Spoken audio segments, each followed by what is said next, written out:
दुसरा प्रश्न आहे 1931च्या काँग्रेसच्या कराची अधिवेशनासंदर्भात खालील विधाने विचारात घ्या. मागणी काय? किती विधाने बरोबर आहे? किती मीन्स आता इथे किती विधाने दिली आहेत? 3.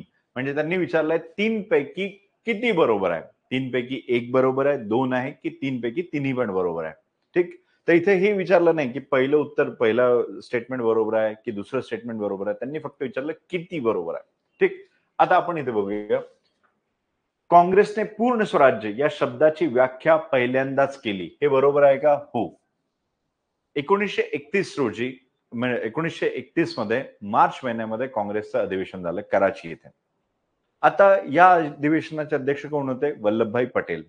आणि त्याआधीच काँग्रेसने 1929 मध्ये पूर्ण स्वराज्याचा ठराव मंजूर केला होता. 1930 मध्ये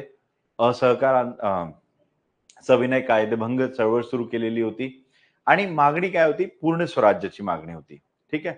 आता पूर्ण स्वराज्य म्हणजे काय? याच्या आधी कधी असा उल्लेख केलेला नव्हता. म्हणून कराची अधिवेशनामध्ये याची व्याख्या केली गेली. तर पूर्ण स्वराज्य म्हणजे काय? तर पूर्ण स्वराज्य म्हणजे पूर्ण स्वातंत्र्य. ते मग आर्थिक असेल, राजकीय असेल, सामाजिक असेल, धार्मिक असेल. म्हणजे स्वातंत्र्याचा अर्थ हा फक्त राजकीय स्वातंत्र्य नसून सामाजिक, आर्थिक, धार्मिक आणि राजकीय स्वातंत्र्य आहे. तर ही व्याख्या पहिल्यांदा केली तर बरोबर आहे. दुसरं, या अधिवेशनाचे अध्यक्षपद सरदार वल्लभभाई पटेल यांनी या यांनी हे सरदार पटेल होते. हा, ऑफकोर्स. ठीक आहे. इथे थोडस लिहिताना चूक झालेली आहे. ठीक, सरदार पटेल होते. नेक्स्ट होते, बरोबर आहे. हे उत्तर बरोबर आहे. सुभाषचंद्र बोस यांनी मूलभूत हक्क आणि आर्थिक कार्यक्रमाचा ठराव मांडला आणि मंजूर केला. हे बरोबर विधान आहे का? नाही. हे पूर्णपणे चुकीचं विधान आहे. का? कारण हे सुभाषचंद्र बोस नव्हते, तर हे कोण होते? जवाहरलाल नेहरू. क्लिअर? जवाहरलाल नेहरू होते.